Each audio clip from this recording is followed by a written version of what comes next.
What's up, guys? It is time for the first media consumption of the new year, even though it's the end of 2018 that we're reviewing. So we are going to start off with TV shows because I binge watched 2 whole TV shows. I binged the second season of Victoria. I binged the first season very early on in the beginning of 2018, and I just got around to the second season, and I think, if I remember correctly, the third season starts today. In all honesty, with the way that both season 1 and season 2 have been, I would much rather binge it all at once than watch it as it comes out. It doesn't entice me that much, but I do love it. It is a period piece. It is about Queen Victoria and her relationship with Prince Albert and all of the struggles that they had to go through because of who they were as people. I feel like the second season focused a little bit more on Albert than it did Victoria. I mean, yes, you still saw some of the struggles that Victoria was going through, but I feel like we got to know Albert a little bit more in this second season, and I kind of liked that because it brings more of a dynamic feel to their relationship.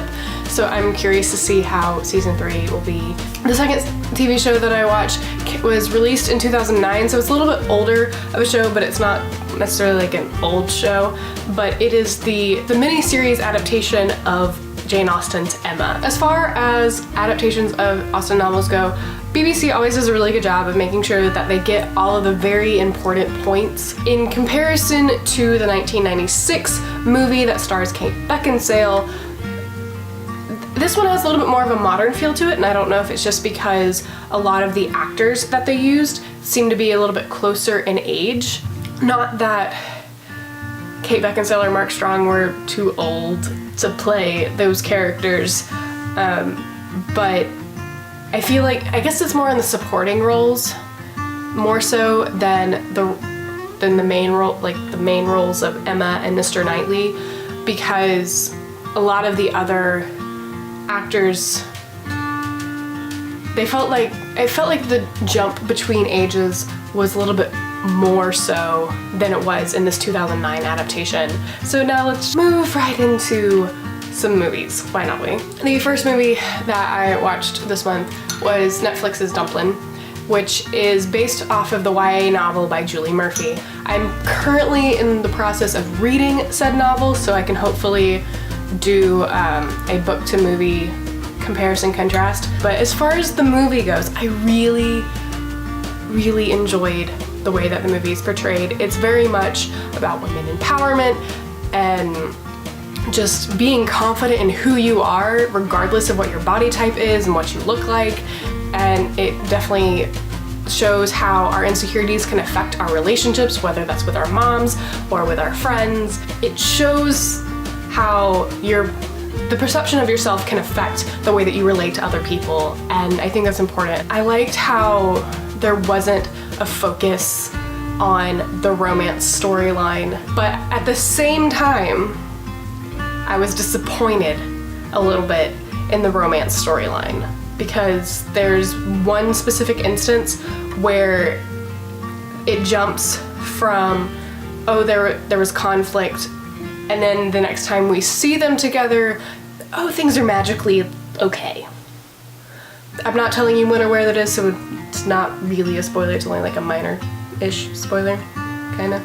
But I don't know how that was resolved, and so I feel like there's something that's just missing as far as making that particular storyline feel complete, but I liked that it was not the center focus as most YA movies tend to make it. Next movie that we have on our list is Mortal Engines. I know that's based on a book, and I'm gonna guess that there's way more to the book than we saw in the movie. It was paced just fine, but there was a lack of feeling. I felt nothing as I watched this. The lead female role, she just seemed to have no emotion, and therefore I don't know that I really cared about her backstory or her motivations or lack thereof motivations, because I mean, she really seemed to only have like one-ish motivation, and to an extent it's a valid one, but it made her a very flat character. And if she's your lead character, I feel like she should have more motivations than just, oh hey, you did this and it hurt me, now I'm gonna hurt you. Like, what? The last movie that I saw in 2018 was Spider-Man Into the Spider-Verse. And I know that all of these people are like raving about it, and I did enjoy it. We're gonna go ahead through that. I did enjoy it. But there were certain moments where I felt like it pulled me out of the storyline, and it took me a little bit longer to try and care again. Because, go ahead, hate me in the comments, I'm not a big Spider-Man fan. I went because somebody invited me to go see it with them. So, like, motivation was to spend time with this person, not because I actually really wanted to see the movie. Which is fine. I'm fine with that being the motivation for why I went to see a movie. I mean, the more trailers I saw and the more like interviews with different characters that I saw, or like different actors who were like in the movie, I was more intrigued by it because, okay, it's gonna be more than just Peter Parker. Like, we all know the story of Peter Parker, and I did appreciate that Chris Pine is one of the Peter Parkers, because now Marvel has all 4 Chris's. As they kept introducing all these other spider people, they had to give you a quick rundown of their story and what their motivations are, which is all fine, and I do understand why it needed to happen, but it took me out of the storyline that I felt like was the dominant one, which is the one that we kind of needed to care about, which is that of Miles. I had a hard time hopping back in to care a little bit, just because they felt the need to stop and tell us this is why they do what they do. Like, is that absolutely necessary to understand what it is that they're doing and how it is that they impact Miles' story? I don't know. Like I said, I did enjoy it. There were just a couple of storytelling tactics that I wasn't entirely confident on. I did read one book, but I don't have thoughts on said book. So again, if you want to see what books I've read and keep up, because I have, set new goals and whatnot for 2019, you can follow me on Goodreads, link is down below.